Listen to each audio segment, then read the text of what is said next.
अपनी बात की शुरुआत एक बड़ी प्यारी सी घटना से कर रहा हूं और घटना है एक संत की।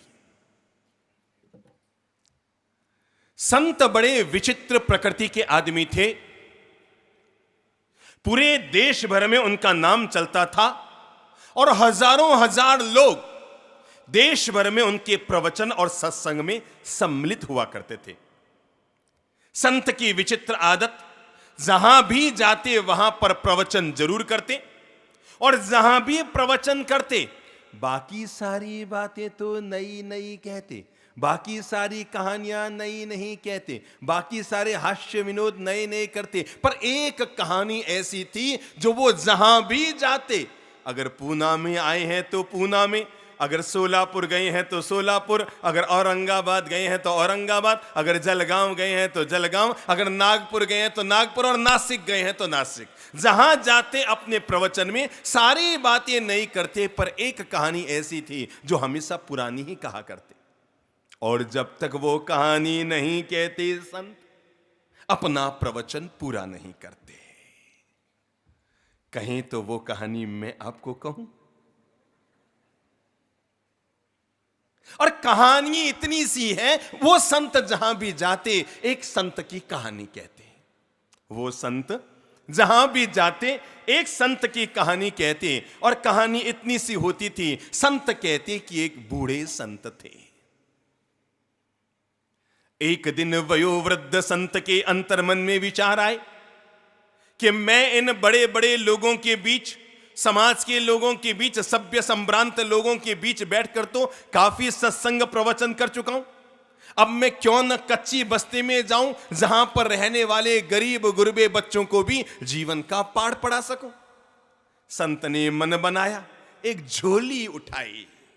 झोली में कोई डंडे, पात्र या सामान नहीं थे। झोली में उन्होंने लिए बच्चों के लिए थोड़े से खिलौने, झोले में उन्होंने लिए बच्चों के लिए थोड़ी सी टॉफियां और बिस्किट, झोले में उन्होंने लिए थोड़े से कपड़े, और लेकर कच्ची बस्ती में चले गए और बच्चों को टॉफियां बांटनी शुरू की, बिस्किट बांटने शुरू किए, खिलौने बांटने शुरू किए, कपड़े बांटने शुरू किए, और इस बांटने के कारण सारे कच्ची बस्ती के बच्चे इकट्ठे हो गए।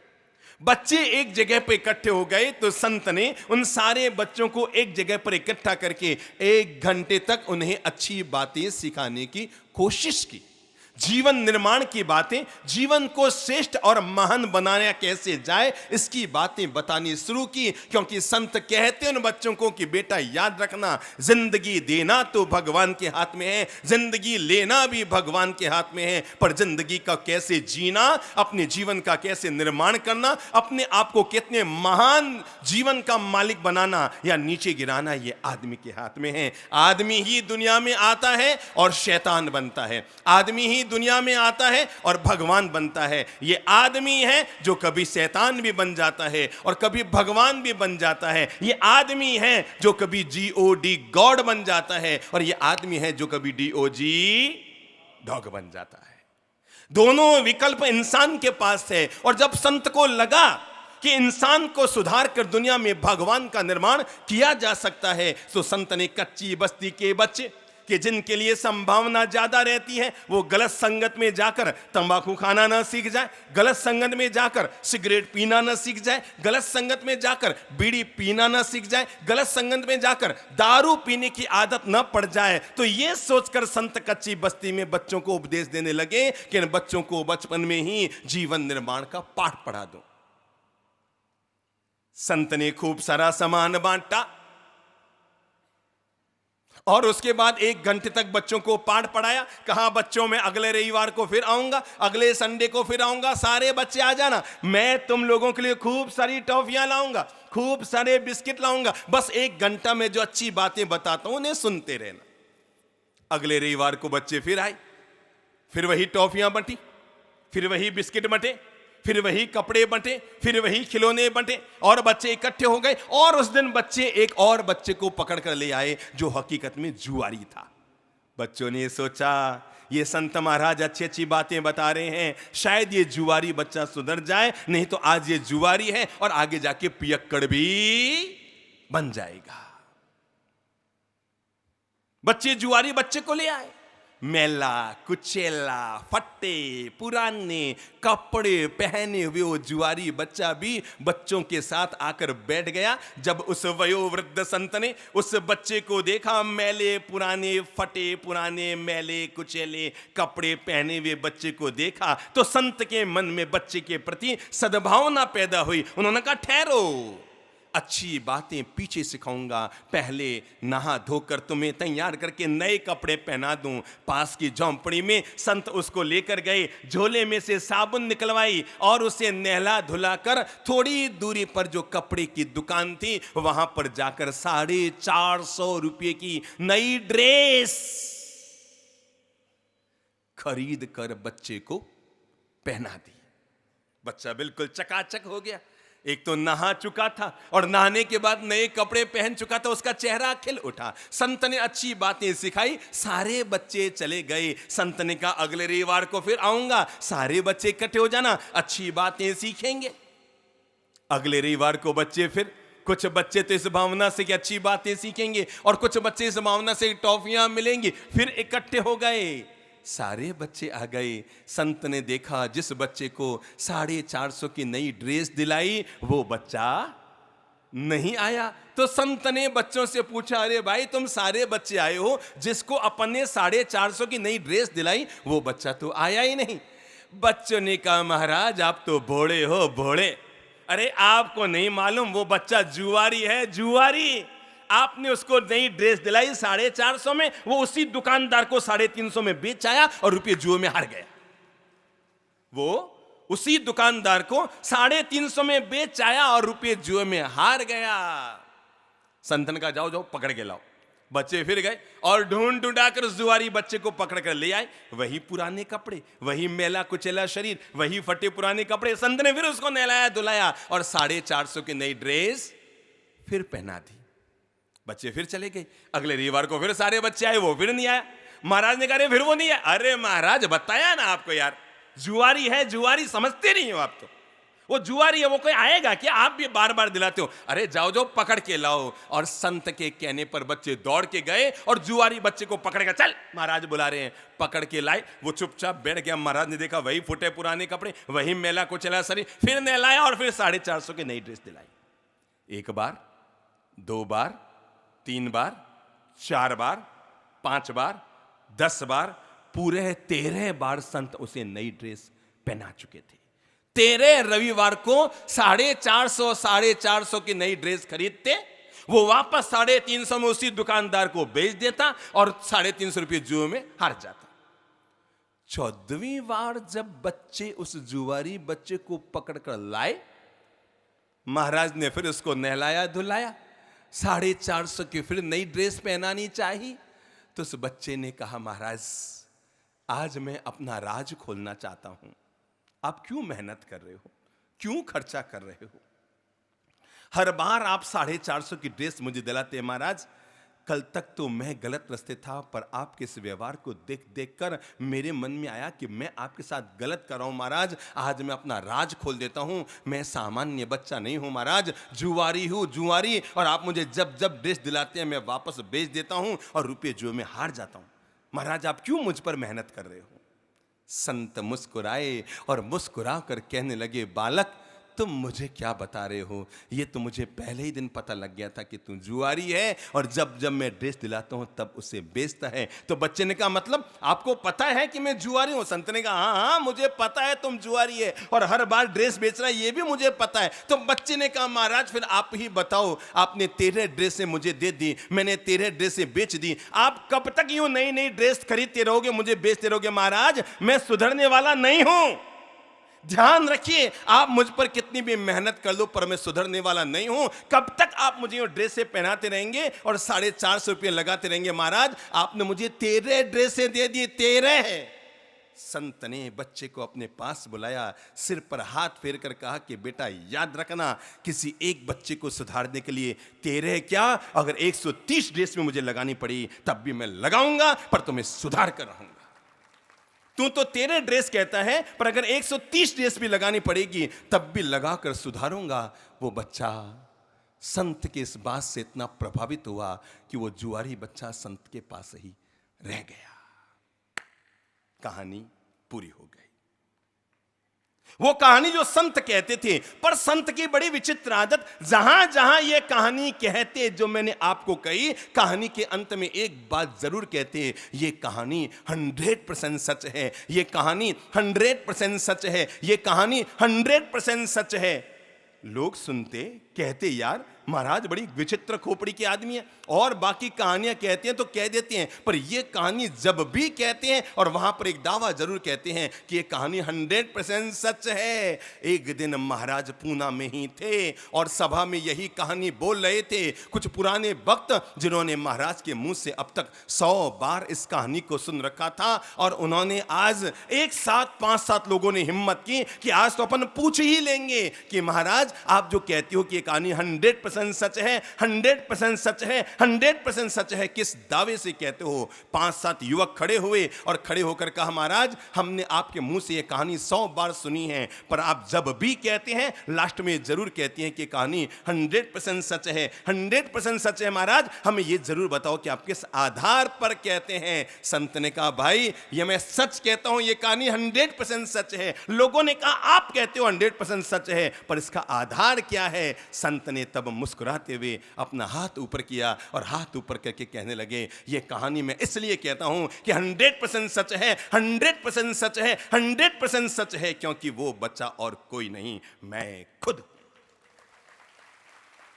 जिंदगी का अगर निर्माण किया जाए, जिंदगी को अगर सही दिशा दे दी जाए, जिंदगी को अगर सही आयाम दे दिया जाए, जीवन को अगर निर्माण की सही दिशा दे दी जाए, यही जिंदगी है जो बढ़ते बढ़ते आदमी को राम बनाती है, और यही जिंदगी है जो आदमी को रावण बना देती है। एक अच्छी सुधरी हुई जिंदगी आदमी के जीवन में कृष्ण का निर्माण करती है, और एक बिगड़ी हुई जिंदगी आदमी के जीवन में कंस का निर्माण करती है। जिंदगी जिंदगी है, ईश्वर ने सबको जिंदगी दी है। एक कोहिनूर हीरे की तरह कोई आदमी है जो इस हीरे का उपयोग करता है, और कोई आदमी है कि कौवे को उड़ाने के लिए हीरे को कंकर समझकर फेंक दिया करता है।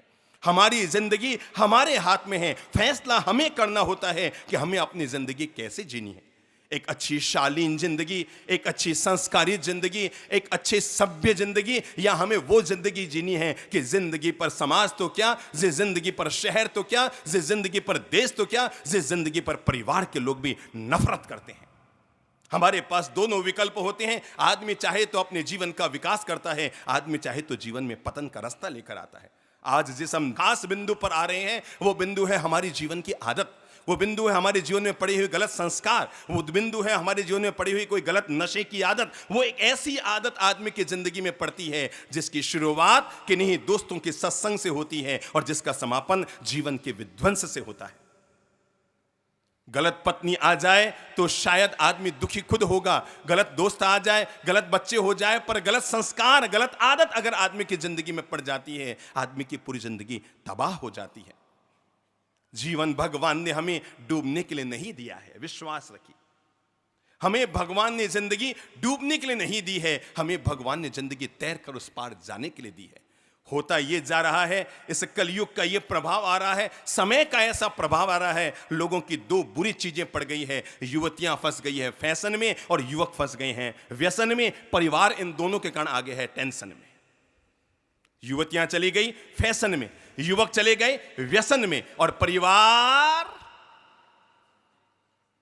फैशन इस कदर हावी होती जा रही है, नीचे के कपड़े ऊपर जा रहे हैं, ऊपर के कपड़े नीचे आ रहे हैं। फैशन हम पर इस कदर हावी होती जा रही है, नीचे के कपड़े ऊपर जा रहे हैं, ऊपर के कपड़े नीचे आ रहे हैं। कहते हैं वो जमाना था कृष्ण के महाभारत के जमाने में कि द्रौपदी का चीरहरण हुआ। चिंता मत कीजिएगा, आने वाले 100 साल के बाद किसी नारी का चीरहरण ही नहीं होगा, क्योंकि पहनने के लिए चीर ही नहीं हाथ में होगा।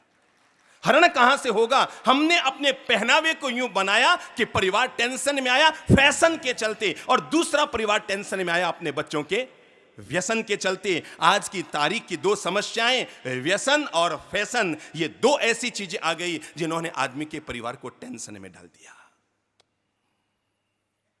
लोग कहते हैं आदमी बीबी का गुलाम होता है। किस किस ने सुन रखी है ये बात? हाथ खड़ा करो, किस किस ने सुन रखी है आदमी बीबी का गुलाम होता है? अब दोबारा हाथ करो, कौन कौन है जो वास्तव में गुलाम है भी? अच्छा, मैं यह मानूं कि जिन्होंने हाथ खड़ा नहीं किया वो सब इस ग्रुप में। मैं आपको ये खास बात बता देता हूं, दुनिया में कोई आदमी बीबी का गुलाम नहीं होता, ये केवल कहने की बात है। आदमी जब भी गुलाम होता है तो अपनी किसी आदत का गुलाम होता है, बीबी भी उसमें एक होती है। आदमी जब भी गुलाम बनता है जिंदगी में तो किसी बीबी का गुलाम नहीं बनता। आदमी जब भी गुलाम बनता है तो अपनी एक आदत का गुलाम बनता है। मेरे भाई, जिंदगी में आदतें अच्छी डालिए, आदत जरूर रखनी चाहिए, पर एक गलत आदत जहां आदमी के जीवन को गिराती है, वहीं एक अच्छी आदत आदमी के जीवन को ऊंचा उठाती है।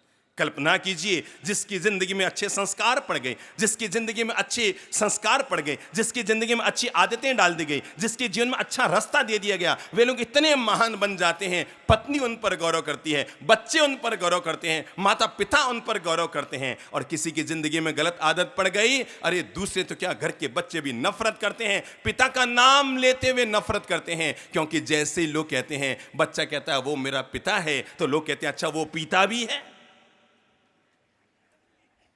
समझ गए? पिता आगे क्या है?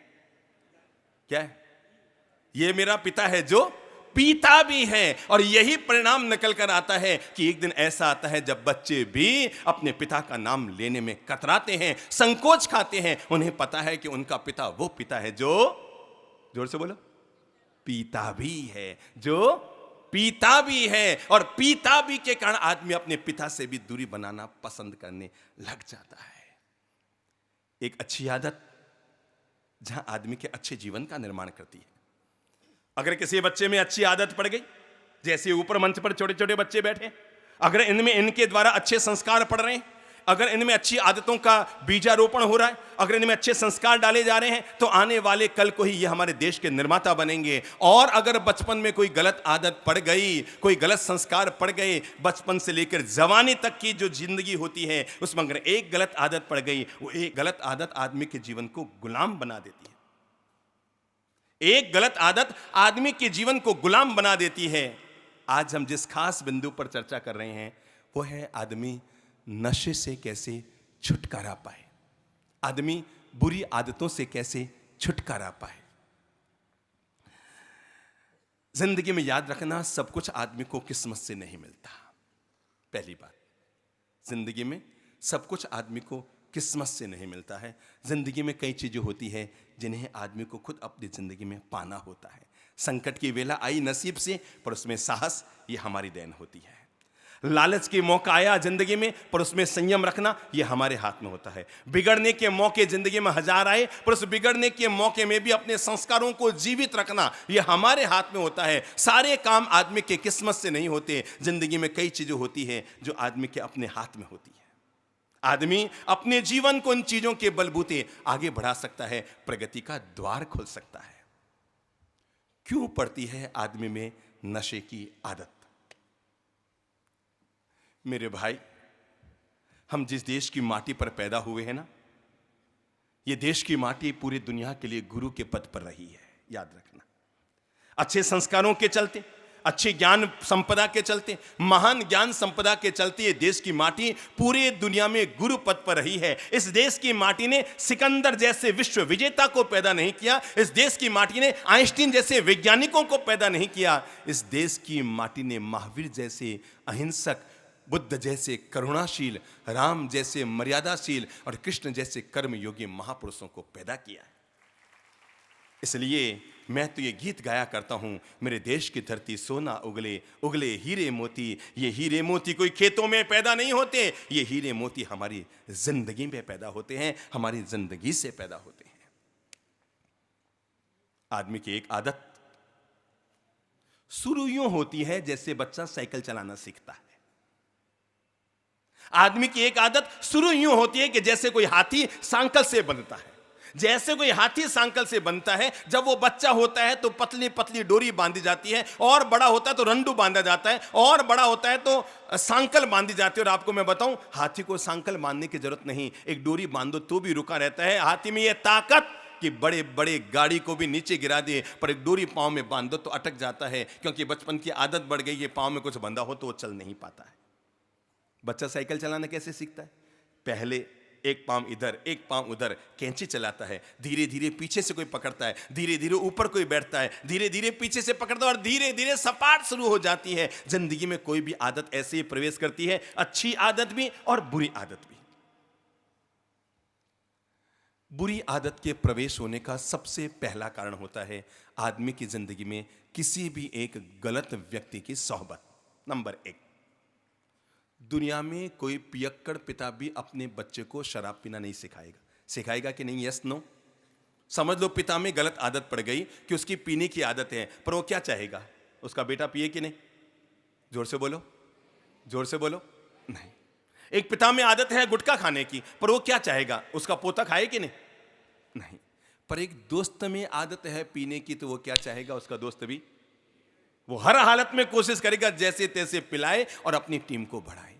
मेरे भाई, एक गलत सोहबत आदमी के जीवन को गिराती है, और एक अच्छी सोहबत, अगर किसी डाकू अंगुली मार को किसी संत की सोहबत मिल गई तो डाकू डाकू न रहेगा, वही डाकू कोई महान संत बन जाएगा। और किसी संत को भी अगर गलत सोहबत मिल गई तो संत संत न रहेगा, वो भी नीचे गिर जाएगा। ये आदमी की सोहबत पर है। आप तो यूं समझें कि जैसे कोयला होता है ना, बुरी संगत तो कोयले की तरह है, गर्म होगा तो हाथ को जलाएगा और ठंडा रहेगा तो हाथ को काला करेगा, नुकसान दोनों में ही करेगा। बुरी संगत किसी कोयले की तरह है, अगर कोयला जल रहा है, गर्म है, तो हमारे हाथ को जलाएगा, और अगर कोयला ठंडा है तो हमारे हाथ को काला करेगा। हम ये तो सावधानी रखते हैं कि हमारा बच्चा कौन सी स्कूल में पढ़ने के लिए जा रहा है, हम ये भी सावधानी रखते हैं कि आगे जाकर इसको कहां कहां पढ़ने के लिए भेजना है, पर शायद हम ये सावधानी नहीं रख पाते कि हमारा बच्चा किन बच्चों के साथ रह रहा है और कहीं कोई गलत आदत तो नहीं आ रही है। एक दिन ये आदत छुप कर शुरू होती है, एक दिन ये आदत अकेले में शुरू होती है, एक दिन आदत गलत सोहबत से शुरू होती है, और एक दिन परिणाम निकल कर आता है, पूरा परिवार इससे प्रभावित होना शुरू हो जाता है। नशा नाश की निशानी है। बोलो तो, नशा क्या है? नशा नाश की निशानी है। जिस आदमी की जिंदगी में जब जो आदत पड़ गई, परिणाम निकल कर आता है। कोई आदमी शराब पी रहा है, वो 20 साल से पीता ही जा रहा है, पीता ही जा रहा है, पीता ही जा रहा है, अभी तक एक बार भी उसकी आत्मा जगी नहीं कि चलो अब तो मैं इसको छोड़ दूं। कोई आदमी अगर गुटखा चबाए जा रहा है, 10-10 साल हो गए लोगों को गुटखा खाते खाते, किसी के दांत खराब हो गए, आंत खराब हो गई, दिल खराब हो गया, दिमाग खराब हो गया। गुटखे से दांत खराब होती है और आंत खराब होती है, शराब से दिल खराब होता है और दिमाग खराब होता है।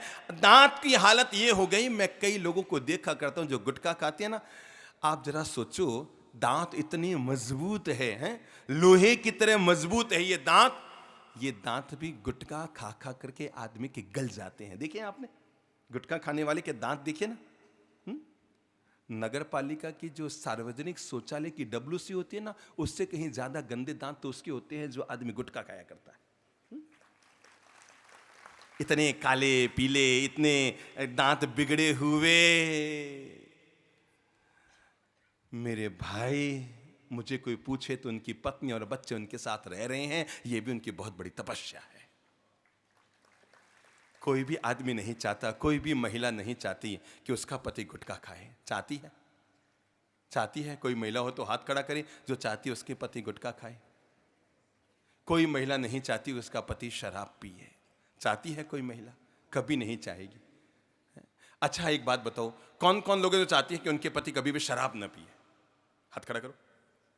देखो, अपनी महिलाओं को देखो, अपनी बहनों को, अपनी पत्नियों को देखो, 100% सबके हाथ खड़े हैं। बहनों, जरा एक बात बताओ, एक महिला वो है जिसका पति दुनिया से चला गया, एक महिला वो है जिसका दुनिया में पति तो है पर पियक्कड़ है, शराबी है, दारू पीता है, हाथाफोड़ी करता है, माथाफोड़ी करता है, हाथापाई करता है। मुझे एक बात बता दें, एक महिला वो है जिसका पति दुनिया से चला गया, और एक महिला वो है जिसका पति दुनिया में है पर पियक्कड़ है, दारू पीता है और उल्टे सीधे काम करता है। जरा मुझे एक बात बताओ, इन दोनों में ज्यादा दुखी महिला कौन सी है? जोर से बोलो, जोर से बोलो, इन पुरुषों को सुनाकर बोलो। दूसरी वाली महिला है ना। एक महिला जिंदगी में विधवा होना पसंद करती है पर किसी पियक्कड़ आदमी की पत्नी बनना पसंद नहीं करती। उसे यह चलेगा कि जिंदगी में दुर्भाग्य की वेला आ गई, कि उसका पति दुनिया से चला गया, कि कैंसर हो गया, कि तबीयत बिगड़ गई, कि एक्सीडेंट हो गया। जिंदगी में आदमी के एक दुख रहेगा महिला के, मेरा पति नहीं है। पर वो महिला उससे भी ज्यादा दुखी है जिसका पति घर में है पर पियक्कड़ है।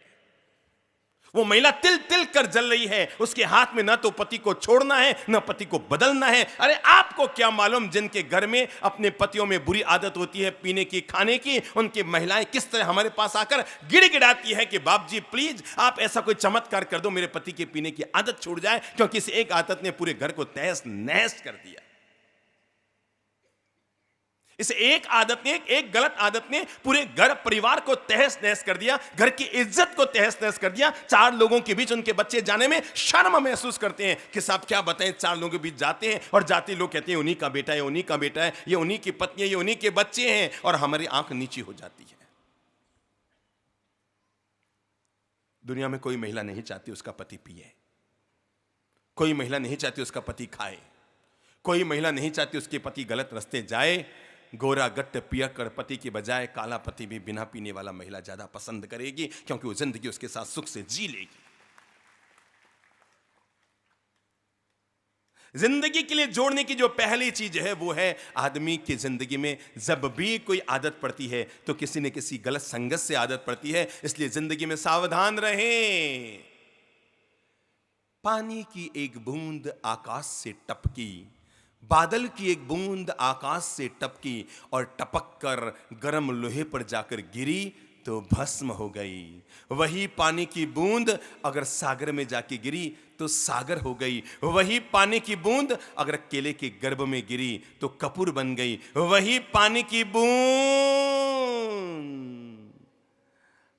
अगर सांप के मुंह में गिरी तो जहर बन गई, और वही पानी की बूंद अगर सीप के मुंह में गिरी तो सच्चा मोती बन गई। पानी की बूंद एक है, क्या मुझे बताएंगे? वही पानी की बूंद जहर बनी और वही पानी की बूंद सीप बनी। इसमें मुख्य कारण कौन रहा? जैसी उसे सब बोलो जोर से, जैसी उसे संगत मिली वैसा परिणाम आया। अगर पानी की बूंद को सांप की संगत मिली तो वो जहर बन गई, और वही पानी की बूंद को अगर सीप की संगत मिल गई तो सच्चा मोती बन गई। आदमी की जिंदगी जहर भी बन सकती है, मोती भी बन सकती है, दोनों उस पर निर्भर है। इसलिए जिंदगी में ध्यान रखें। अगर आपको लगता है आपका कोई ऐसा दोस्त है जिसकी खाने की आदत है, चबाने की आदत है, पीने की आदत है, गलत काम करने की आदत है, उल्टे सीधे नजरें डालने की आदत है, प्लीज उस दोस्त को छोड़िए। पहले उसको कहिए कि भैया अपनी आदत को सुधार। अपने दोस्त को चैलेंज दीजिए। अगर आपको कोई भी लगता है आपका ऐसा मित्र है जिसके पीने की आदत है, उसे कहिए कि भैया इसको छोड़। फिर भी वो दोस्त न छोड़े तो दूसरा विकल्प क्या है? बोलो तो जोर से बोलो। दोस्त को छोड़ दो, कम से कम आप दुखी नहीं होंगे और लोगों के सामने नजरें नीची करने की नौबत नहीं आएगी। जब भी कोई आदत पड़ती है किसी न किसी गलत सोबत से, किसी न किसी गलत संस्कार से, हेल्थ भी जाती है, वेल्थ भी जाती है, जिंदगी खुशियां चली जाती है। पहले लोग दूध पीकर सोते थे, आज लोग दारू पीकर सो रहे हैं। यह हमारे देश का दुर्भाग्य है। पहले जमाने में गांव में दूध होलसेल में मिला करता था, आज गांव में जाओ कहते हैं दूध तो नहीं मिलेगा पर हर गांव में शराब की दुकान मिल जाएगी। यहां पर इतना पाउच, ये पाउच, वो पाउच, वो पाउच, वो पाउच, और परिणाम निकल कर आ रहा है। जिस देश में कभी दूध की गंगा नदियां बहा करती थी, गंगा यमुना दूध की बहा करती थी, आज उस देश का परिणाम क्या आया है? हमें अपने आप को जगाना पड़ेगा, हमें संस्कारशील होना पड़ेगा, हमें अपने आप में झांकना पड़ेगा कि कहीं हमारी एक गलत आदत के कारण परिवार के सब लोग दुखित तो नहीं हो रहे, हमारी एक गलत संस्कार के कारण परिवार में कहीं विपरीत वातावरण तो नहीं बन रहा है। कैसी कैसी हमारी आदतें होती हैं। दो तरह की आदत बनाऊंगा। एक आदत वो जो नशाखोरी की होती है, दूसरी आदत वो जो हमारी जीवन की कमजोरियां होती है। नंबर एक, हमारी सबसे बुरी आदत होती है वो है ताक झांक करने की आदत। क्या आदत है? मंदिर में जाकर किसी सीता की मूर्ति को धोख लगाना, उनकी पूजा करना बहुत सरल है, पर सड़क पर चलती हुई महिला में सीता को देखना यह जीवन का सच्चा धर्म है। मंदिर में जाकर किसी सीता की मूर्ति के दर्शन करके उनकी पूजा उपासना करना यह सरल है, पर घर में जो सीता है, सड़क पर जो नारी चल रही है, आप एक बार अपनी आंखों को जरूर ठीक कीजिए। यह हमारी जिंदगी की सबसे बड़ी बुरी आदत है। पुरुषों की आदत है आंख मारना, महिलाओं की आदत है ताने मारना। क्या है? ये दो मारने की आदत बंद कर दीजिए। आंख मारने की आदत, ताना मारने की आदत बंद कर दीजिए। आंख मारने की आदत बंद करेंगे तो आपका जीवन सुधर जाएगा, और ताना मारने की आदत बंद करेंगे तो परिवार सुधर जाएगा। कहते हैं रावण के कितने सिर थे? 10। आंखें कितनी थी? 20। रावण के सर 10 थे, आंखें 20 थी, फिर भी नजर एक औरत पर थी। हमारे सिर एक है, आंखें 2 है, नजर हर औरत पर है। सोचो असली रावण कौन है? एक बार ईमानदारी से हम अपने आप से पूछें कि असली रावण कौन है? वो कि जिसको हम फूंकते हैं, या वो जो आज जी रहा है? पहली जो हमारी आदत है जिसे ठीक करने की जरूरत है, वो है हमारी अपनी ताक झांक करने की आदत। मन को मैला मत कीजिए, मन को ठीक कर लीजिए। एक बार मन को धो लीजिए। सोचिए, अपना आत्मनिरीक्षण कीजिए। सड़क पर चल रहे हैं और सड़क पर चलते हुए कोई सुंदर महिला, कोई सुंदर पुरुष सामने से गुजर रहा है, तब हमारे मन की स्थिति क्या होती है? नेगेटिव होती है कि पॉजिटिव होती है? अगर पॉजिटिव होती है तो खुद की पीठ थपथपाइए। सड़क पर चलती हुई सुंदर महिला को देखकर मुझे उसमें सीता और अपनी सगी बहन नजर आती है तो अपनी पीठ थपथपाइए। और सड़क पर चलती हुई महिला को देखकर एक पल के लिए मन अगर मैला होता है तो प्लीज अपने चरित्र को ठीक कीजिए, क्योंकि याद रखिएगा, अगर धन चला गया तो कुछ भी नहीं गया, वापस कमा लोगे। अगर स्वास्थ्य चला गया तो समझो कुछ गया है, क्योंकि आप बिस्तर पर आ जाओगे। पर जिंदगी से चरित्र चला गया तो समझो सब कुछ चला गया, आप दुनिया में मुंह दिखाने काबिल नहीं रहोगे। अगर आपका चरित्र हाथ से चला गया, आप जिंदगी में दुनिया में मुंह दिखाने के काबिल नहीं रहोगे। तो हमेशा अपनी आदतों को ठीक रखिए। एक आदमी क्या हुआ, पड़ोसन को थोड़ा चाहने लग गया, थोड़ी सुंदर थी। तो हम भारतीय लोगों की 2 कमजोरियां हैं, बता दूं आपको। नंबर 1 दमड़ी, नंबर 2 गोरी चमड़ी। सही कह रहा हूं कि गलत? हम लोगों की 2 कमजोरियां हैं। धन आए मुट्ठी में तो धर्म जाए भट्ठी में। और हमारे पास 2 कमजोरियां। नंबर 1, हाथ में आए दमड़ी तो धर्म खो देते हैं, और सामने आ जाए गोरी चमड़ी तो विवेक हाथ से चला जाता है। आदमी पड़ोसन से प्यार करने लग गया। एक दिन उसने देखा कि वो पड़ोसन उसके बच्चे से बड़ी गुलगुल कर बातें कर रही है। वो अपने घर की खिड़की से देख रहा है कि उसके पड़ोसन यूं यूं उसके घर के इशारा करके यूं यूं यूं यूं करके, और बहुत 15 मिनट तक बातें करी, बड़ी गुलगुल कर बातें करी। उसे लगा कि शायद जैसे मैं उसे चाहता हूं वैसे वो भी मुझे चाहने लग गई है। तो बच्चा आया 15 मिनट में घर में, और जैसे आया पापा जी उसे कमरे में लेके, बेटा इधर इधर। हाँ बोलो पापा। वो पड़ोसन तुझसे क्या बातें कर रही थी? पापा वो आपके बारे में बातें कर रही थी। अच्छा। उसे लगा मतलब मेरा विश्वास सही निकला, जैसे मैं उसे चाहता हूं वैसे वो भी मुझे चाहने लग गई है। अच्छा बेटा बता बता बता क्या बात कर रही थी? पापा 50 का नोट दो तो बताऊं। क्या करेंगे? क्या करेंगे? क्या करेंगे? प्रभु जी खड़े होइए तो, पहले वाले भाई साहब। खड़ा एक को किया है, बाकी सभी खड़े होने के काबिल है।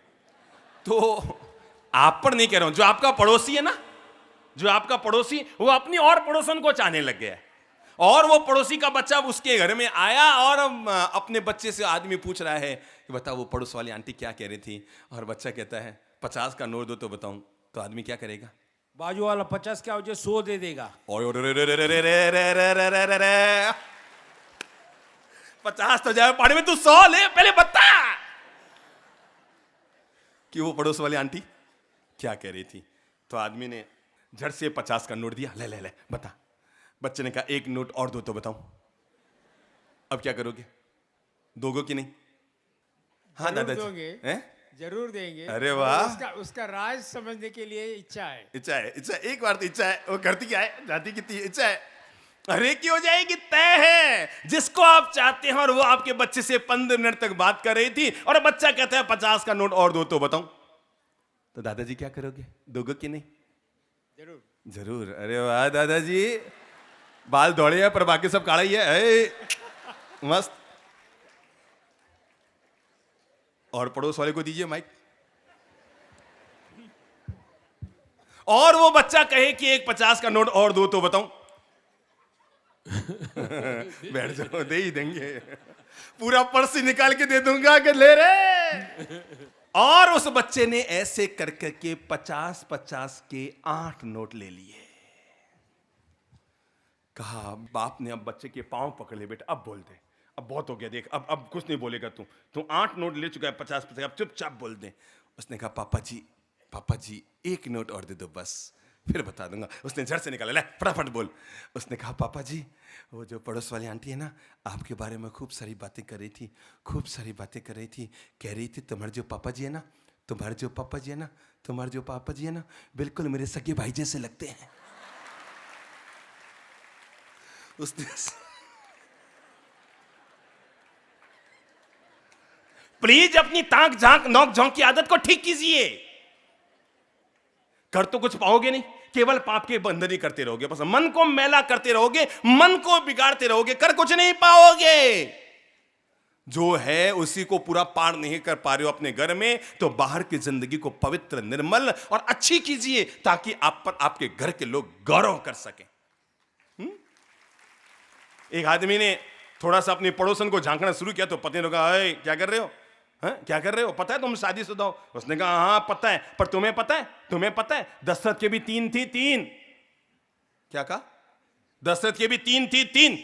हाँ, तुम मुझे क्यों टोकती है? उसने कहा, अच्छा दशरथ के 3 थी बाबू, जाओ याद रखना द्रौपदी के भी।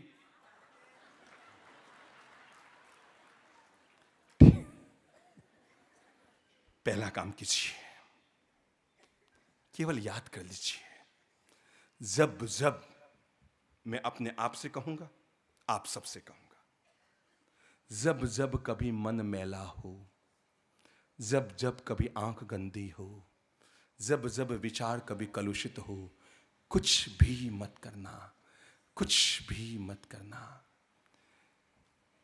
केवल किसी विजय सेठ और विजय सेठानी को याद कर लेना, उनके चरित्र को, कि वो एक ऐसे महान लोग थे जिन्होंने शादी के बाद भी, अगर ये पता लग गया कि पत्नी ने ये नियम लिया हुआ है कि वो महीने के 15 दिन शील व्रत में जिएगी, जब कृष्ण पक्ष होगा, और पति ने नियम लिया हुआ है कि जब शुक्ल पक्ष होगा तो वो शील व्रत में जिएगा, और इस छोटे से नियम के चलते वो देश के इतिहास में सबसे सिरमौर पर बैठाए जाने वाले शील व्रतधारी श्रावक को याद कर लीजिएगा कि जब विजय सेठ और विजय सेठानी ने केवल अपने नियम और व्रत को निभाने के लिए आजीवन शील व्रत का पालन किया।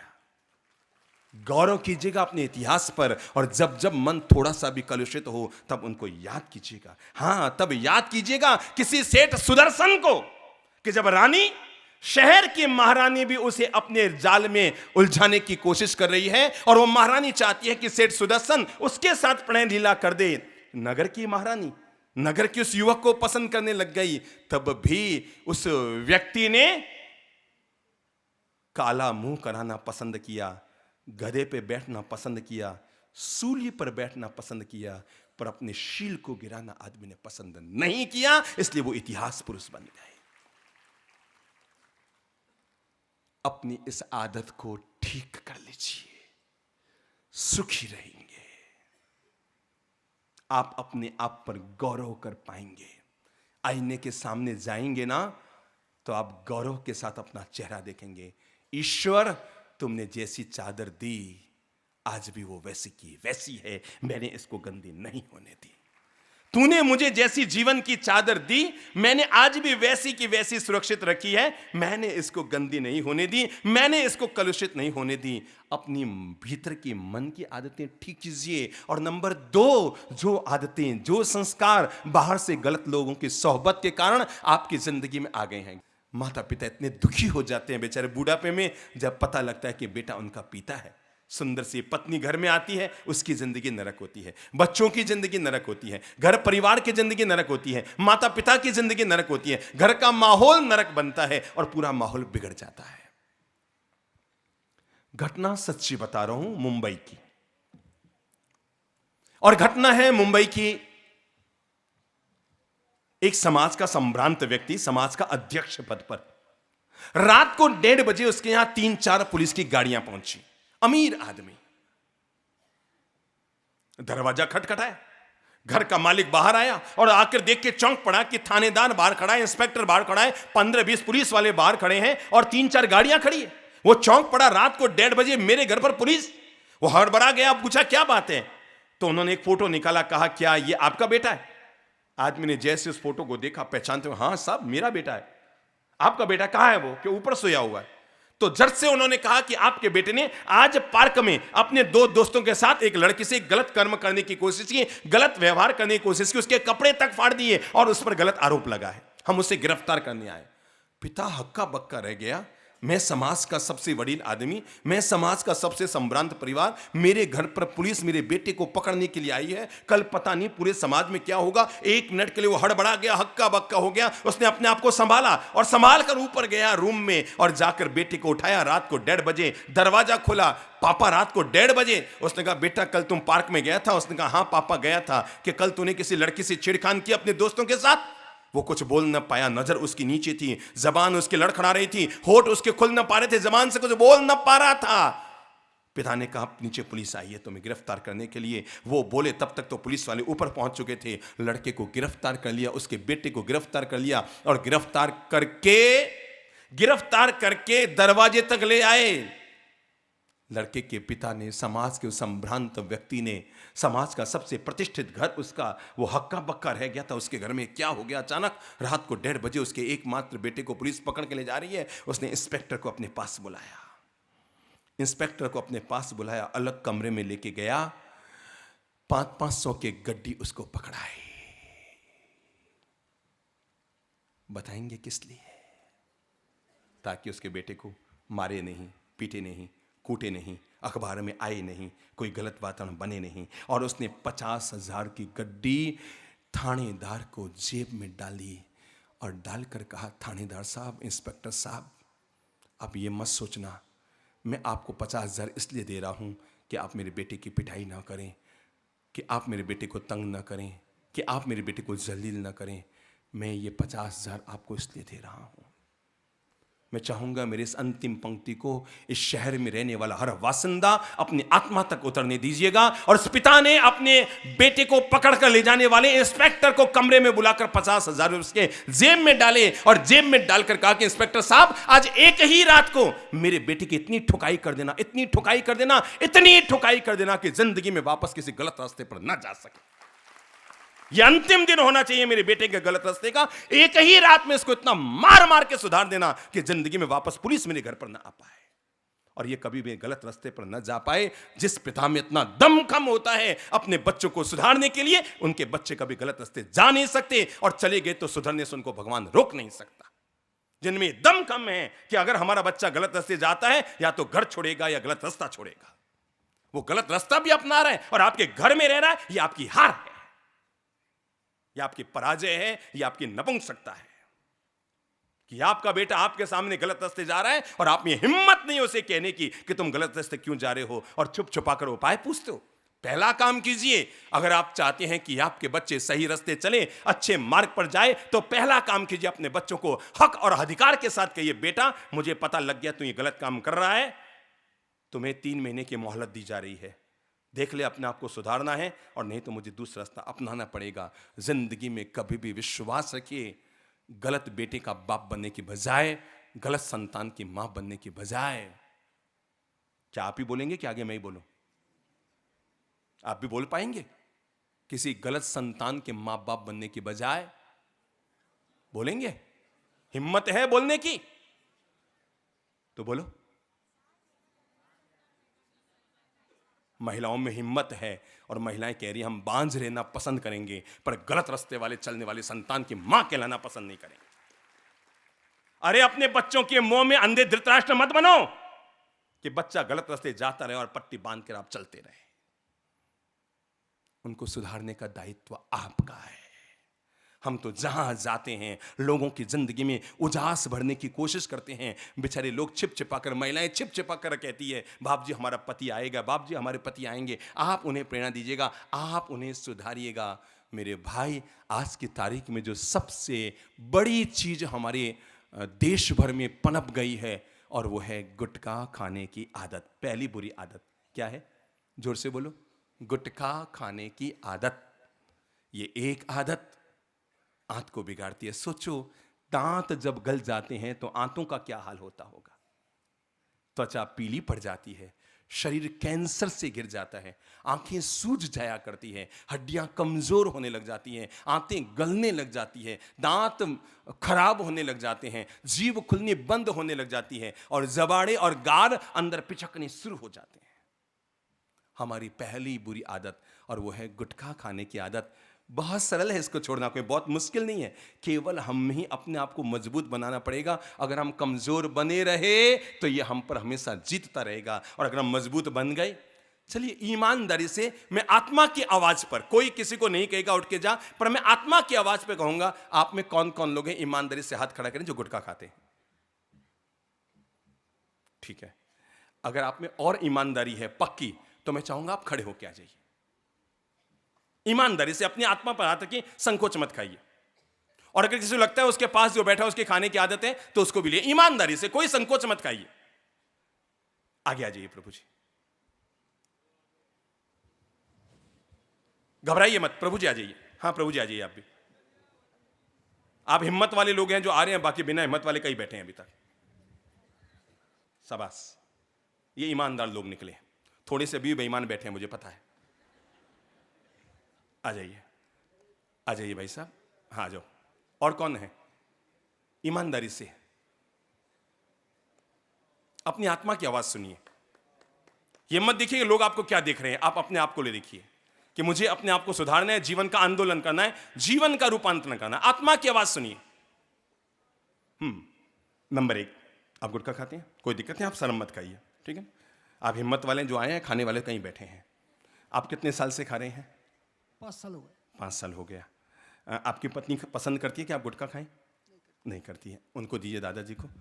खाता हूँ। पहले भी मुझे बड़ा कैंसर हो गया है, उसकी वजह से मैं कैंसर हो गया है उसकी वजह से अब पहले- खाते हैं कि छोड़ दिया? अभी वापिस ये दोस्त की वजह से खाने दोस्त लगा की हूँ, वजह लेकिन से। वापिस छोड़ दोस्त की दूँ। वजह से। किसके? बच्चों सुन रहे हो? एक बूढ़ा आदमी जीवन का पाठ पढ़ा रहे हैं, एक गलत दोस्त की वजह से। जिस आदमी को जीवन में गुटखे से कैंसर हो गया, वे दोस्त नहीं, आपके दुश्मन हैं, जिन्होंने आपको बीमार डालने के लिए दोबारा आपको खिलाना शुरू कर दिया। उनको दोस्त मत कहिए, बोलिए कुछ दुश्मनों की वजह से। पीछे दीजिए माइक। हाँ प्रभु जी, कितने साल से खा रहे हैं? घबराइए मत। साहब जी मैं 30 साल से खा रहा हूँ। क्या बात है, विश्व रिकॉर्ड बना लिया आपने तो। गिनीज बुक में नाम दिया जाए इनका तो। 30 साल से? 30 साल से खा रहा हूँ। पहले 30-35 पूड़ी खाता था, अभी 2-4 पूड़ी खाता हूँ। मैं 2 महीने और रह गए ना तो पूरे ही छुड़ा दूंगा। पीछे दीजिए। और मैं आज से ही छोड़ दूंगा साहब। अभी बात करते हैं ना अपन, पीछे दीजिए इनको। हाँ प्रभु जी, कितने साल से खा रहे हैं? 30-35 साल हो गए। 30-35 साल से। नहीं, आप शादीशुदा हैं कि कंवारे कंवारे से हैं? अभी शादीशुदा। कंवारे से खा रहे हैं, और तब भी शादी हो गई? शादी को 38 साल हो गए। शादी को 38 साल हो गए, और खाते हुए को 40 साल हो 40 गए, साल के हो गए। और फिर भी शादी हो गई आपकी, और पत्नी आपकी 38 साल से साथ में? तभी नहीं मालूम था, अच्छा, तब पत्नी को मालूम नहीं था, और उसके बाद कोई इलाज नहीं था। देखा ही नहीं था तो। पत्नी ने आपको देखा ही नहीं था, इसलिए आजकल लड़कियां भली भांति देख देखा कर लड़के का चयन करती है, क्योंकि पियक्कड़ खायक्कड़ ना मिल जाए। ठीक है, ये बिल्कुल सही परंपरा पड़ी है, कोई ज्यादा गलत नहीं है, पर वह पता कर लिया करो। ठीक है, तो आपकी धर्मपत्नी आई है क्या? आइए। आई है। हाथ जोड़ के प्रणाम कीजिए कि वो 38 साल से आपके साथ रह रही है। हाँ सच्ची। क्यों? अच्छा बताओ, बहुत बड़ी तपस्या है कि नहीं उनकी पत्नी की, है ना? इनकी पत्नी के लिए ताली बजाइए जो 38 साल से उनके साथ रह रही है। मेरे जैसा हो तो महाराज बन जाती। हाँ आगे दीजिए। हाँ, कितने साल से खा रहे हैं? 15-20 साल हो गया बाबू जी। याद ही नहीं है, 15-20 साल हो गए, खा ही रहे हैं। अच्छा, कब तक खाना है? जी आगे दीजिए। कितने साल से खा रहे हैं? 10 साल से। 10 साल से खा रहे हैं। आप दिखते यार 20 साल के हो। नहीं, 10 साल से खा रहा हूँ अभी। 10 साल से खा रहे हो। पीछे वालों को दीजिए। कितने साल से खा रहे हैं? 10 साल से। 10 साल से। आप प्रभु जी कितने साल से खा रहे हैं? हाँ इनको दीजिए। 20 साल से। 20 साल से। बड़े लोग यहाँ तो बड़े मास्टर पीस है यार। हाँ पीछे वाले और 7 से 8 साल से। तो महाराष्ट्र में तो मैंने सुना है ना बैन है खाने के लिए, फिर आपको मिलता कहाँ से है? अच्छा, ब्लैक में कबाड़ लेते हैं। ओए, जहां चाहा वहां रहा।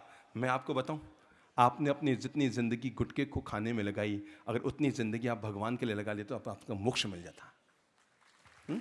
हाँ बाबू, आप कितने साल से खा रहे हैं? 7 से 8 साल हो गए। 7 से 8 साल। पीछे वाले भाई साहब 10 साल। हैं? 10 साल। 10 साल से खा रहे हैं। अच्छा, केवल अब इतना सा बताइए, वापस माइक सबसे आगे दीजिए, ये दादाजी को, टाट वाले, मेरे जैसे वाले, उनको दीजिए, पीछे वालों को। प्रभु जी, 40 साल से आप खा रहे हैं, आप 40 साल से खा रहे हैं। कभी ऐसा मन में आया कि इसको छोड़ दूं? बहुत टाइम। बहुत टाइम आया।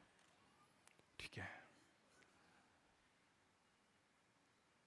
बेटा, इधर आओ, तो मुन्ना इधर आओ, इधर आओ, ऊपर आओ, घबराओ मत, घबराओ। क्या नाम है आपका? हंसल। हैं? हंसल। हंसल। किसके पापा जी हो? पापा जी का नाम? राकेश। राकेश जी है। अच्छा बता, गुटखा खाना अच्छी बात है कि बुरी बात है? बुरी। जोर से बोल। बुरी। गुटखा खाना अच्छी बात है कि बुरी? बुरी। गुटखा खाना अच्छी बात है कि बुरी? बुरी। बुरी बात है। दादाजी, इस उम्र के पोता आपके घर में जरूर होगा, अगर आपकी शादी को 38 साल हो गए तो, है ना? आपका पोता समझ गया है कि गुटखा खाना बुरी बात है, पर दादा नहीं समझ पा रहा है गुटखा खाना बुरी बात है। क्या किया जाए? तय है इस उम्र का पोता आपके घर में है, तय है ना? है ना? पक्की बात है, इससे बड़ा होगा। पोती है। पोत एक ही बात है। ठीक है, पोती तो और समझदार होती है पोतों से। तो हैं किनकी किनकी लड़की है? इधर आओ, कौन है इनका? जाया कौन है? इधर आओ, इधर आओ बेटा, इधर आओ, इधर आओ, इधर आओ, डर मत, पापा जी क्या कर लेंगे, मेरे पास आ जाना। आई, चल इधर आ। क्या नाम है आपका? रक्षित। अक्षित। कौन है आपके पापा जी? ये हैं। अच्छा बताओ, पापा जी गुटखा खाते हैं तो अच्छा लगता है कि बुरा लगता है? बुरा।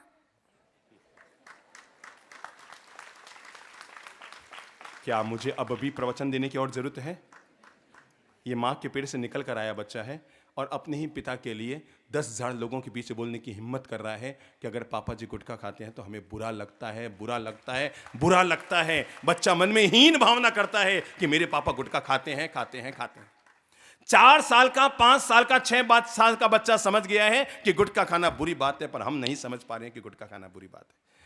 चलिए एक बात बताइए, एक बार आप बोलिए तो प्रभु जी गुटखा बोलिए मुंह पे, गुटखा। गुटखा। इंग्लिश में कई अक्षर होते हैं जिनको साइलेंट करके बोलते हैं, LT, इनको साइलेंट करके बोलते हैं ना। एक बार आज ट को हटा कर बोलिए, गुखा। गुखा। अब मुझे कह रहे हैं गुखा कि अब खुद को कह रहे हैं? गुटखा का तो निकाल दिया। टर्न निकाल दिया। एक बार सब आदमी बोले, हर आदमी बोले, हर आदमी एक बार अपने मुंह से जरूर बोले गुटखा खाइए, पर पहले ट को हटाइए, उसके बाद मुंह से बोल के फिर भी आत्मा कहे खाना है तो खा लीजिए। आप जिनको सुन रहे हैं ना, जिस संत को आप सुन रहे हैं, मैंने 10 साल की उम्र में संसार छोड़ा था। 11 साल का था तो मैं संत बन गया। चंद्रप्रभ जी मेरे बड़े भाई हैं, ये मेरे बाद में संत बने, मैं पहले संत बन गया। तो मैंने 11 साल की उम्र में संत जीवन स्वीकार किया। कितनी उम्र में? कितनी उम्र में? 11 साल। आपकी कितनी उम्र है? 68। 68। केवल इतना सा सोचिए, जिस संत को आप 20 दिन से लगातार सुन रहे हैं, उसने 10 साल के, 11 साल की उम्र में संसार छोड़ दिया था। एक बार अपने आप को चैलेंज दीजिए कि 68 साल की उम्र में बंदा तू क्या छोड़ सकता है? गुटखा छोड़ सकता है। गुटखा छोड़ सकता है, छोड़ सकता है, छोड़ सकता है। छोड़ सकता है, छोड़ सकता है। पक्का पक्का। पक्का पक्का। ये हुई ना बात, बजाओ ताली। 40 साल तक जो आदमी न छोड़ पाया और आज छोड़ने की हिम्मत कर पा रहा है। जिसे आप सुन रहे हैं, मैंने 10 साल की उम्र में संसार को छोड़ा था। चैलेंज लीजिए, सब लोग अपने आप को, कोई 40 का है, कोई 45 का है, कोई 10 साल से खा रहा है, कोई 15 साल से खा रहा है। मेरे भाई, अनिल अंबानी ने अपनी पत्नी को एक गिफ्ट दिया था जो पूरे देश में चर्चित हुआ था, और वो गिफ्ट था कि उसने अपनी पत्नी को उसके जन्मदिन पर 250 करोड़ का विमान दिया था। मतलब पता है, 252 करोड़ का हवाई जहाज उसने अपनी पत्नी को गिफ्ट दिया था। मैं चाहता हूं उससे महान गिफ्ट आप अपनी पत्नी को दीजिए, और आज ये घोषणा कीजिए कि आज से मैं गुटखे का त्याग कर रहा हूं। आपकी पत्नी उससे 10 गुनी ज्यादा खुशी होगी। आप जैसे प्रभावी प्रवचन के बाद में मैं गुटखा खाऊंगा तो पसंद नहीं पड़ेगा। ऊपर वाला माफ नहीं करेगा, नहीं करेगा। नियम लीजिए, छोड़ रहे हैं? छोड़ेंगे। इनकी पत्नी कौन है? जहां हो खड़े हो जाइए, संकोच मत खाइए। बहुत सुंदर, बहुत सुंदर। मंच पर आइए बहन जी, संकोच मत खाइए। हाँ, आपकी क्या इच्छा है? छोड़ा, छोड़ा, छोड़ ये दिया, ना, बजाओ रे छोड़ ताली। मैं तो एक बात हमेशा से कहा करता हूं, जब भी समाज का कोई ट्रस्ट हो, किसको अध्यक्ष मंत्री बनाना हो, पहली शर्त होनी चाहिए हमारे समाज में कि हम उसी व्यक्ति को समाज का अध्यक्ष बनाएंगे, उसी व्यक्ति को समाज का मंत्री बनाएंगे। वही व्यक्ति समाज में उपाध्यक्ष बनने के काबिल होगा जो निर्व्यसनी होगा और व्यसनों का त्याग करेगा। जिसकी जिंदगी में बुरी आदत है वो हमारे समाज का पदाधिकारी बनने का लायक नहीं हो सकता। छोड़ा, इनको दीजिए दादाजी। जिस गुटके ने आपको कैंसर दिया, आप क्या देना चाहते हैं मुझे वचन? अभी से गुटखा छोड़ दूंगा। छोड़ दूंगा। छोड़ा छोड़ा छोड़ा। जेब में है क्या? नहीं, अभी है लेकिन अभी है तो छोड़ा। निकाल, इधर दो। छोड़ा छोड़ा नहीं, ठोरा ठोरा नहीं छोड़ता, निकाल के फेंको इस कचरे पेटी में, फेंक दो। इतने कंजूस मत बनो, फेंक दो। हाँ, फेंक देते हैं। इधर लाओ, इधर लाओ। ओ मतलब सब कबाड़ लेते हैं, फेंकूं फेंकूं? फेंक दो। पक्की बात? पक्की बात। गुटखा खाना अच्छी बात है कि बुरी बात? बुरी बात। अच्छी बात की बुरी बात? बुरी बात। अच्छी बात की बुरी बात? बुरी तो बात। ये गया कचरे में। जिंदगी में जो आदमी इतनी हिम्मत करेगा फेंकने की, वो सफल हो पाएगा। इनको दीजिए। हाँ, क्या इच्छा है? अब आपकी आत्मा क्या कह रही है? इलायची खाओ, इलायची खाओ, लौंग खाओ, सुपारी खाओ, जो इच्छा हो सो खाओ। पत्नी का सिर मत खाओ और गुटखा मत खाओ। आज से बंद। मुंह पर बोलिए, माइक पर बोलिए। इनमें कौन कौन भाई लोग हैं जिनकी धर्मपत्नी आई है? आराम से आ जाइए मंच पर। आजीवन का रूपांतरण है। आपको जिन जिन को लगता है उनके पतियां मंच पर दिख रहे हैं, वो मंच पर आ जाइए। जिन जिन को लगता है उनके पति यहां हैं, आपकी पत्नी आई है यहाँ? आपकी पत्नी आई है? आगे आइए। कौन है देख लेना, कोई दूसरी उठ के आगे मुश्किल हो जाएगी। आगे आ जाओ। पीछे दीजिए। छोड़ रहे हो? आगे आओ, आगे आओ, घबराओ मत। छोड़ दिया। हाँ, आप भी आगे आइए। कौन है आपका बच्चा? कौन है आपका बच्चा? खड़ा हो बेटा, खड़े हो। जिसने कहा था पापा गुटखा खाने बुरी बात है, इधर आइए। बच्चे के सिर पे हाथ रख के कहिए, ऐसे नहीं खाऊंगा। मुझे मत कहिए, अपने बच्चे को कहिए। बच्चे से आंख मिलाइए। आज पहली बार आप आंख मिला पाएंगे। हैं? पापा गुटखा छोड़ रहे हैं, अच्छी बात है ना? माइक दो बच्चे को। देखो, छोटा सा बच्चा है, नन्हा मुन्ना, माँ के पेट से निकल के आया है। पापा गुटखा छोड़ रहे हैं, आप क्या बोलेंगे? अच्छा करें? अच्छा कर रहे। अच्छा कर रहे हैं। आज मम्मी बड़ी खुश होगी, है ना? हाँ, बोलो थैंक यू पापा। थैंक यू बाबा। हाँ, नन्हा सा बच्चा। हाँ, पीछे वालों को दीजिए। हाँ प्रभु जी, क्या इच्छा है? छोड़ रहा हूँ। छोड़ रहे हैं? पक्का? यार आप इतने सुंदर हो, फिर आपके दांत भी इतने सुंदर हो जाएंगे।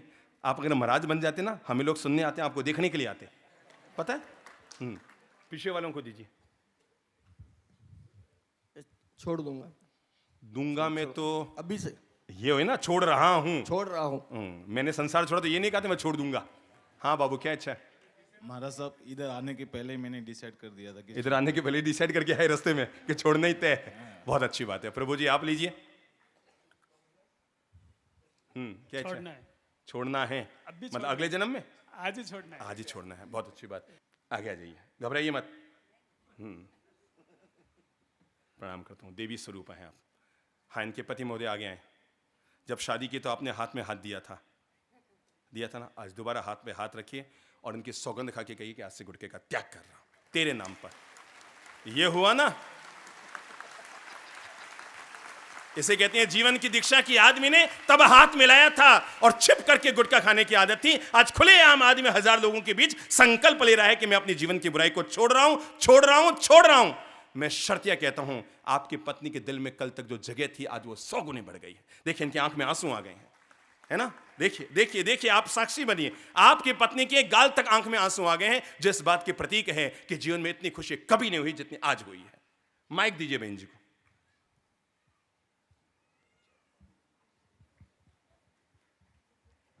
हाँ बहन बोलिए, आपको क्या लग रहा है? मुझे बहुत ही प्रसन्नता हो रही है। मैंने इसके पहले बहुत ही बार कोशिश की है कि मैंने ऐसे ऐसे मेरे परिवार में भी किस्से देखे हैं कि जो कैंसर की वजह से मेरे 2 परिवार के सदस्य चले गए। इस बहन के आंसू साड़ी तक आ गए हो? गाल तक नहीं है, साड़ी तक उतर के आ गए। मैंने बहुत बार मना किया, फिर भी हाँ 4-8 दिन उनके हमारे शहर में ना आपके घर के लिए वरदान बना बहन। आज के बाद दावा करता हूं आपके पति के मुंह में कभी भी गुटखा नहीं जाएगा। मेरा दावा है कभी नहीं जाएगा, एक संत का वचन है आपका।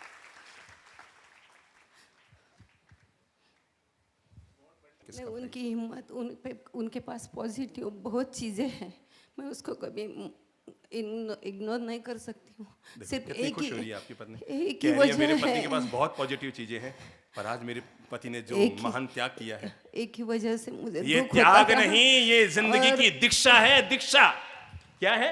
जिंदगी की दीक्षा है कि आदमी अपने पत्नी के हाथ में हाथ देकर कह रहा है, तब मैंने पानी ग्रहण किया था, आज मैं जिंदगी में अच्छे संस्कारों का ग्रहण कर रहा हूं और जिंदगी से गुटके का त्याग त्याग त्याग। मुझे जरा इतना सा बताइए, अनिल अंबानी ने अपनी पत्नी को 250 करोड़ का विमान दिया, तब वो ज्यादा खुश थे, आज आप ज्यादा खुश हैं? हम आज बहुत अगर आपके पति आपको 11 लाख का हीरे का सेट दे तो आप ज्यादा खुश होंगे? उसकी कोई जरूरत नहीं, हमारा उसकी कोई स्वस्थ जरूरत नहीं है, जीवन उसकी कोई ही जरूरत सब नहीं, उसकी कोई कहता है। जरूरत नहीं। स्वस्थ जीवन अच्छा जीवन है।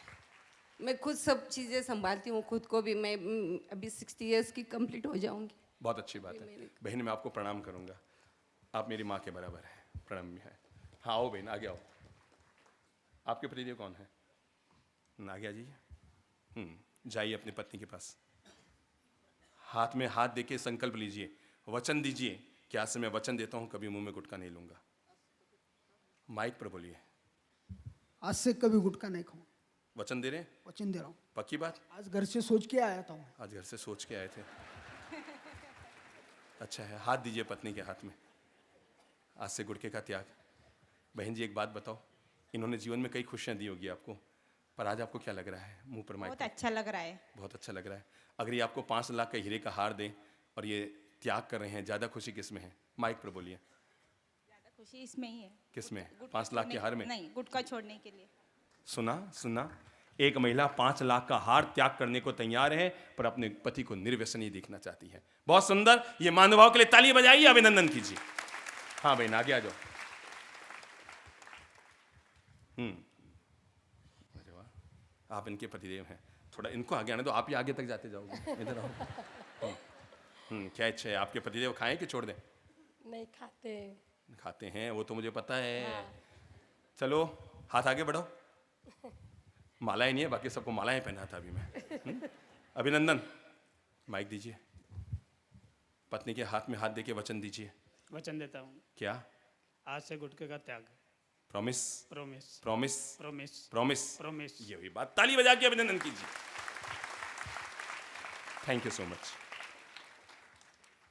हाँ प्रभु जी, अब सभी लोग हाथ जोड़ दो। जो वहां खड़ा है, जो आने की हिम्मत कर गया, वो साधुवाद के काबिल है, और जो हिम्मत न कर पाया, पर उसके भीतर अगर आत्मा है, गीता कहती है कि आत्मा अमर रहती है, शरीर मरता है, पर जब लोगों को देखता हूं तो लगता है शरीर लोगों का चल रहा है, सबकी आत्माएं मरती जा रही है।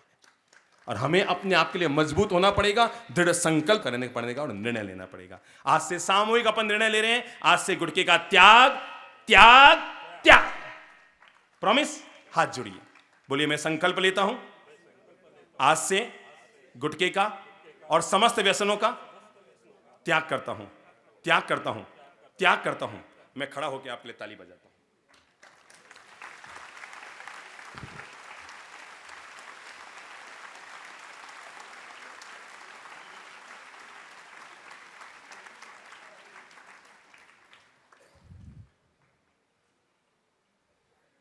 थैंक यू विराज जी। प्रभु आज बहुत खुश हुए, पहली बार पूना में आकर मैं इतने खुश हुए आज। और आज आपके घर वाले इतने खुश होंगे, इतने खुश होंगे, इतने खुश होंगे, उनकी खूब दुआएं मिलेगी। साधुवादम। हाँ चलो सब लोग हाथ खड़ा करके संकल्प ले लो। हाँ क्या इच्छा है प्रभु जी? हाँ पीछे वाले भाई साहब क्या बोले? 1 मिनट।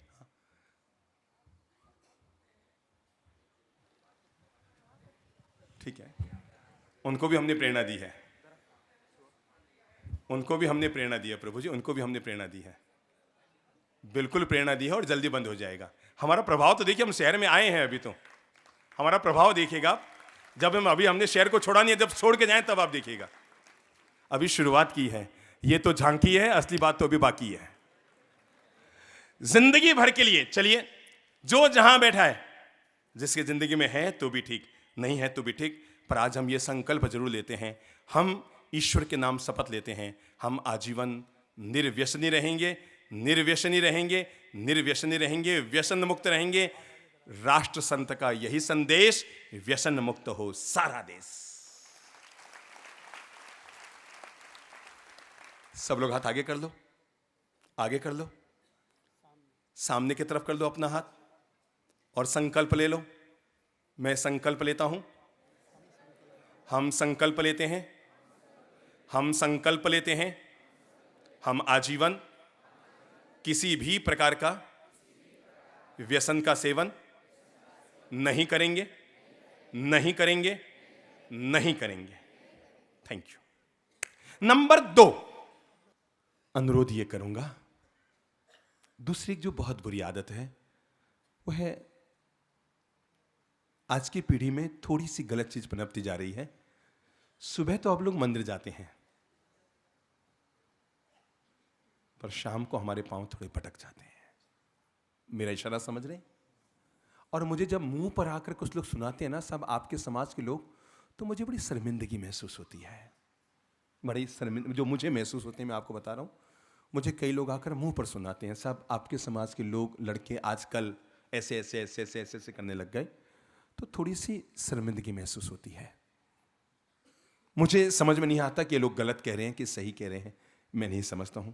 क्या आप लोग बता पाएंगे, जो लोग मुझे आके कहते हैं सब समाज के आजकल लड़के थोड़े से सुबह तो मंदिर जाते हैं पर शाम को, क्या ये बात सही है कि गलत है? Yes no? तो ठीक है। मुझे कई बार लगता है शायद गलत नहीं कह रहे हूं, लोगों की आदत होती है बात को बढ़ा चढ़ा कर कहने की। पर मैं चाहूंगा, अभी परसों की बात है, एक महानुभाव ने हमें बड़ी खुशी दी। शहर का अत्यंत संभ्रांत अमीर व्यक्ति है, अभी भी बड़े नामजद अमीर घरों में है, यहाँ बैठे भी हैं, और उन्होंने आकर अच्छी खुशखबरी दी कि साहब आपका यह चातुर्मास मेरे लिए वरदान बनकर आया। साथ में कई मित्र थे उनके, और वरदान ये बनकर आया कि मेरी ड्रिंक करने की आदत थी, और मैंने परसों मौन रूप में ही भीतर में संकल्प लिया कि मैं इन संतों के प्रवचन से जुड़कर अपनी जिंदगी भर के लिए ड्रिंक का त्याग करता हूं। और उन्होंने त्याग कर दिया। चर्चा इसलिए नहीं कर रहा हूं कि उन्होंने त्याग कर दिया, चर्चा इसलिए कर रहा हूं क्योंकि उस आदमी को लगा कि मैंने लेकर के बहुत कुछ खोया था। देखो भाई, टीवी में सुनने से आदमी की जिंदगी नहीं सुधरती। शहर में लाखों लोग ये प्रवचन लाइव देख रहे हैं, टीवी में देख रहे हैं, पर याद रखना, सारा काम अगर सीडी से हो जाए तो जिंदगी में गुरु की जरूरत नहीं पड़ती, और सारा काम चेहरे से हो जाए तो फोटो लगा लो, पत्नी की जरूरत नहीं पड़ती, वो पीहरी बैठ जाए। सारा काम टीवी से नहीं हो सकता, कुछ रियल लाइफ होती है, आमने सामने जिंदगी सुधरती है, आंख से आंख मिलती है तो बात बनती है। तो मुझे लगा कि शायद एक इतना अमीर आदमी जिसकी जिंदगी में इस तरह की आदत रही, जरूर ये 20 दिन के प्रवचन पत्नी ने बहुत कहा होगा, पर याद रखना, जिंदगी में कई बार ऐसे मौके आते हैं जब घर वाले 1000 बार कह दें पर आदमी नहीं सुधरता, पर कई बार आत्मा हिलती है। अब तक जो हमने सुना और कहा है ना, वो कान से, जबान से आपने बोला, कान से उन्होंने सुना, पर अभी मैंने जबान से नहीं बोला, मैंने दिल से बोला और उनके दिल तक उतर गया है? आप तो 38 साल तक पत्नी रही, पता नहीं कितने सुख दुख आपने दिए होंगे, और आपका कहना न चल पाया इसलिए क्योंकि आप जबान से बोलते रहे, वो कान से सुनते रहे। आज पहली बार माहौल बना, मैं दिल से बोल रहा था, उन्होंने दिल तक ले लिया, और परिणाम में निकल कर आया कि आदमी ने दिल से उनका त्याग कर दिया। दुनिया का एक महान सम्राट हुआ जिसका नाम था सिकंदर। बस इस कहानी के साथ ही आज की बात मैं पूरी कर रहा हूं। और एक दिन सिकंदर की राजसभा में एक बड़ी बेशकीमती बोतल आई। पता लगा ये एक बोतल उस समय 10,000 रुपए की थी। कितनी? जब रुपया चांदी के सिक्के में चलता था, 10,000 रुपये में वो बोतल सिकंदर के पास आई, और उसमें कुछ भी नहीं, दुनिया की सबसे बेशकीमती महंगी शराब थी। बताया गया कि दुनिया में इससे महंगी, इससे बढ़िया कोई शराब हुई ना हो सकती है। ये इतनी बेशकीमती शराब है, हीरे की तरह है। सिकंदर अपने गुरु डायोजनीस से बहुत प्रेम करता था। तो सिकंदर के मन में आया, आदमी का नियम होता है, वो जिससे प्रेम करता है, अगर कोई बेशकीमती चीज आए तो वो उसी को देना पसंद करता है। तो सिकंदर के मन में आया, अगर दुनिया की इतनी महंगी शराब ये आई है तो इसे मैं रखने के बजाय अपने गुरु को, मुझे इच्छा भी थी कि मैं अनमोल भेंट दूं, ये उनको भेंट देता हूं। और वो अपने गुरु डायोजनीस के पास, सिकंदर अपने गुरु डायोजनीस के पास गए और जाकर उनके चरणों में प्रणाम किया, और प्रणाम करके कहा, गुरुदेव, ये जो मैं बोतल लेकर आया हूं, आप इसे सामान्य बोतल मत समझें, यह है तो शराब की बोतल, पर ये हीरा है, हीरा। ये दुनिया की सबसे महंगी शराब की बोतल है। 10,000 चांदी के मोहरों से ये एक बोतल मेरे पास आई है। गुरुदेव, ये दुनिया की इतनी बेशकीमती चीजें मेरे हाथ आई तो मुझे लगा कि जो दुनिया में किसी के पास नहीं है वो चीज मेरे गुरु के पास होनी चाहिए, और मैं आपको उपहार में देने के लिए लाया हूं। डायोजनीज ने बोतल ली, देखा, वास्तव में इतनी खूबसूरत बोतल भी उन्होंने कभी नहीं देखी थी, और वास्तव में कहा जा रहा था हीरे की तरह वो शराब है, और उन्हें लगा कि वास्तव में इतनी महंगी शराब है। डायोजनीज ने सिकंदर को देखा, एक बार और शराब की बोतल को देखा, फिर सिकंदर को देखा, एक बार और शराब की बोतल। अचानक पता नहीं क्या हुआ, सामने पत्थर पड़ा था, उन्होंने पत्थर पर दे मारी। दुनिया की सबसे महंगी बेशकीमती शराब जिसको सिकंदर ने दुनिया का हीरा कहा था, उसके गुरु ने उसके सामने वो दुनिया की सबसे महंगी शराब, उस समय 10,000 स्वर्ण मुद्राओं की, आज तो वो दुनिया की पता नहीं कितनी अनमोल होगी, और गुरु ने उसके सामने पत्थर पर दे मारी। शीशी फूट गई, बोतल फूट गई, शराब मिट्टी में मिल गई। और जैसे ही शराब मिट्टी में मिली कि सिकंदर अपने आप को रोक न पाया और गुरु के प्रति आक्रोश से भरा हुआ बोल पड़ा, सिकंदर, गुरुदेव आपने क्या कर दिया? दुनिया की इतनी महंगी शराब को आपने मिट्टी में मिला दी। सिकंदर ने कहा, गुरुदेव क्या आपने बुद्धिमानी का काम किया? दुनिया की इतनी महंगी शराब को आपने मिट्टी में मिला दी। गुरु ने कहा, सिकंदर, अगर अभी मैंने इसकी मिट्टी में न मिलाया होता, अगर अभी मैंने इसको मिट्टी में न मिलाया होता, तो एक दिन ये मुझे मिट्टी में मिला देती। सबके लिए मंगल, प्रेम, दुआएं, शुभकामनाएं।